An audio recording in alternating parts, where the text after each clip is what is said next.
And a warm welcome back to TVB News. An international school in Tin Hau has sought help from the government.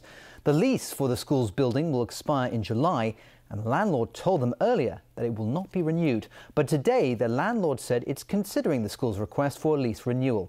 Jenny Lam with the story.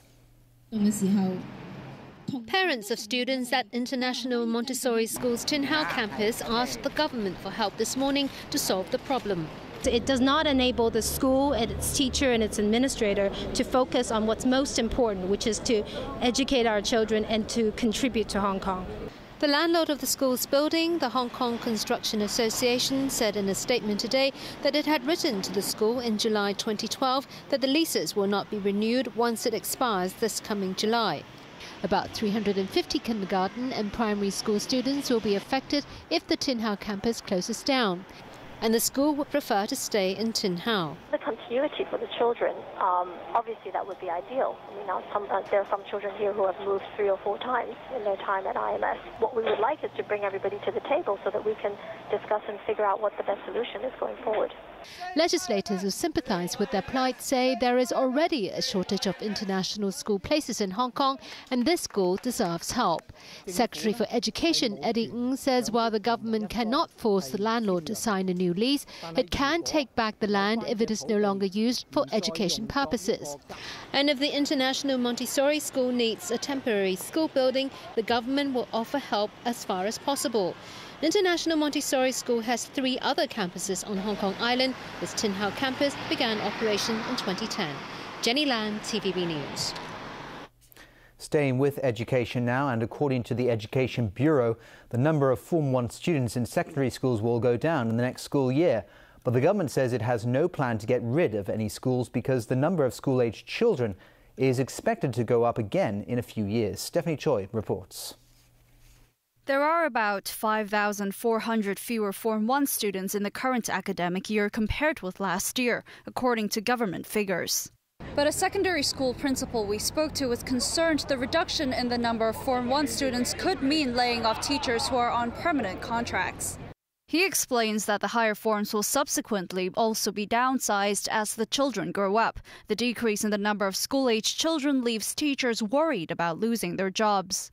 The best way is to freeze, laying off all the teachers with permanent contracts.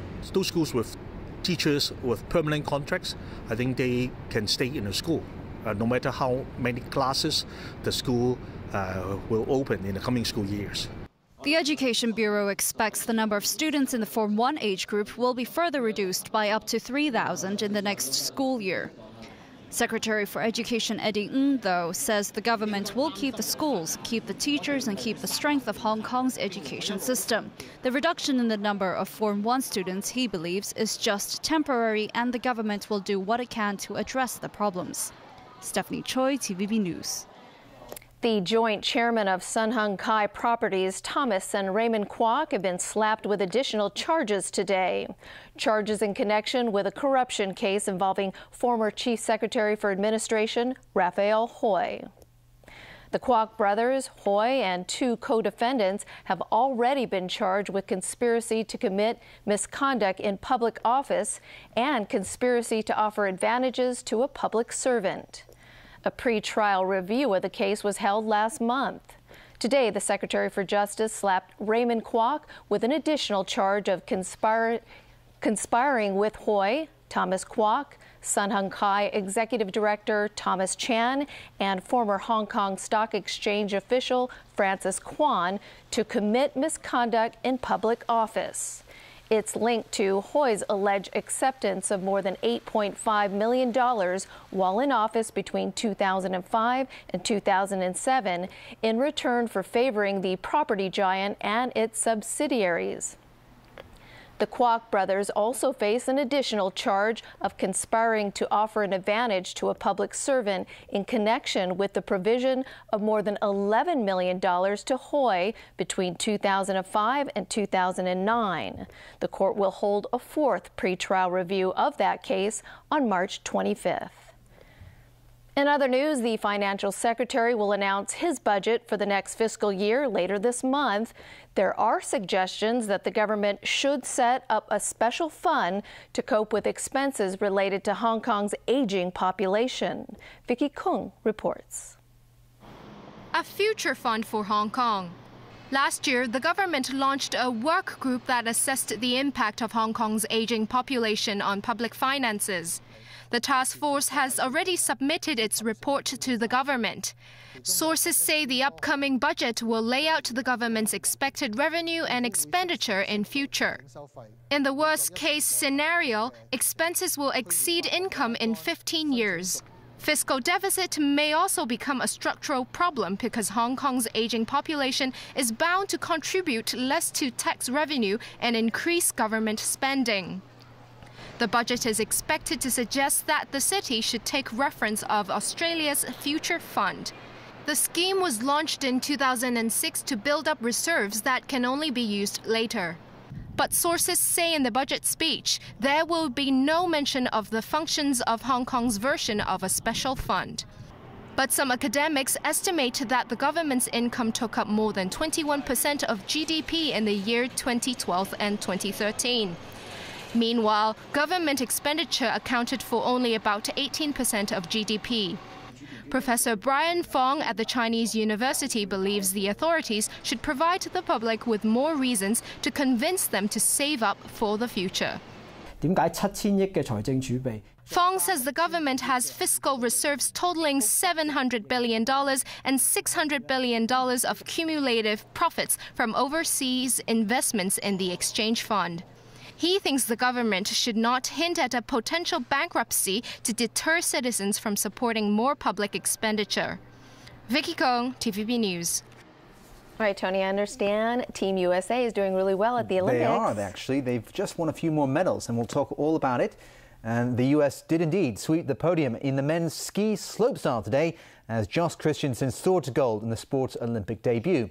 Team USA were also successful in the women's halfpipe, with the United States now fourth in the medals table. Well, let's move on to football now. And Arsenal failed to overhaul league leaders Chelsea after a goalless draw with Manchester United last night. And finally, a massive sinkhole in the U.S. state of Kentucky has provided proof that a car doesn't have to be moving to encounter road hazards. This sinkhole suddenly appeared at the National Corvette Museum in the town of Bowling Green, damaging 8 vintage Vettes. The cars fell into a giant gaping hole as the concrete beneath them gave way. The sinkhole is about 12 meters wide and 9 meters deep. The museum was empty at the time of the incident, and that section of the museum is now closed off for obvious reasons. And that's our news. Thanks for watching. Good night.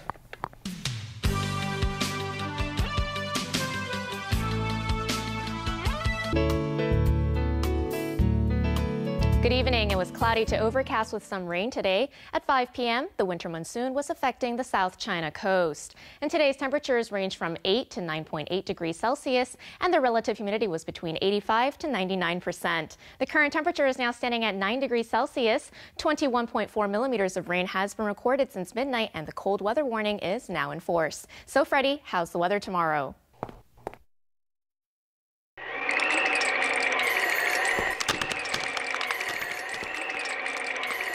Mainly cloudy tomorrow with rain in the morning and bright periods in the afternoon. Temperatures will range from 7 to 11 degrees. It will remain cold on Saturday morning, then warm up in the following few days. Tomorrow morning's air quality health index will be low to moderate, and the maximum UV index forecast for tomorrow will be about 4. And now to the latest global weather update. Cloudy in Shanghai and Xiamen. Cloudy in Guangzhou and Chengdu.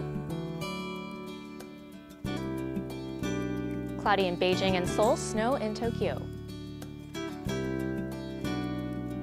Sunny in Ho Chi Minh City and Manila. Thunderstorms in Singapore, cloudy in Jakarta. Sunny in Karachi and Mumbai. Sunny in Cairo, showers in Nairobi.